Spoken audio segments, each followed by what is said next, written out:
ভয়াবহ অগ্নিকাণ্ডে পুড়ে ছাই হয়ে গেল আগরতলার হাপানিয়া বাজারের বেশ কয়েকটি ব্যবসায়িক প্রতিষ্ঠান। শনিবার সকালে হাপানিয়া বাজারে ভয়াবহ অগ্নিকাণ্ডের ঘটনা নজরে আসতেই তীব্র উত্তেজনা ছড়িয়ে পড়ে সংশ্লিষ্ট এলাকায়।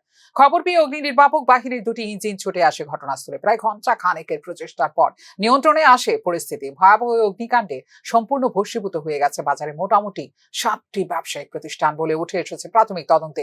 ভয়াবহ আগুনে বেশ কয়েকটি এলপিজি গ্যাস সিলিন্ডার বিস্ফোরণ হয়েছে বলে জানিয়েছেন সংশ্লিষ্ট বাজার ব্যবসায়ীরা। স্থানীয় একটি ফাস্ট ফুডের দোকানের এলপিজি গ্যাস সিলিন্ডার থেকে আগুনের সূত্রপাত বলে দাবি করছেন স্থানীয় মানুষ। কিসের দোকান ছিল এটা? টিফিনের দোকান। কয়টা সিলিন্ডার হয়েছে? কয়টা সিলিন্ডার বাস করছে? বাস তখন আমরা যে একটা জানা চলছে যেটা চলতেছে একটাই মধ্যে একটা বাস মারছে। মানে কয়টা দোকান ক্ষয়ক্ষতি হয়েছে? দোকান তো হচ্ছে বেশি হয়েছে 4টা দোকান, 2টা দোকানের সামনে না কিছু। মোটামুটি অনুমানিক কত, মানে আগুনটা কি গ্যাসটাকে চলেন না ছিল? গ্যাসটা ধরেননি, মানে ধরা এসে গ্যাসের উপর বয়সেরা চেক করে রাখছি, করে সে 5-7 মিনিট বসি করো বয়সেরা এখন বসে বাইরেছি।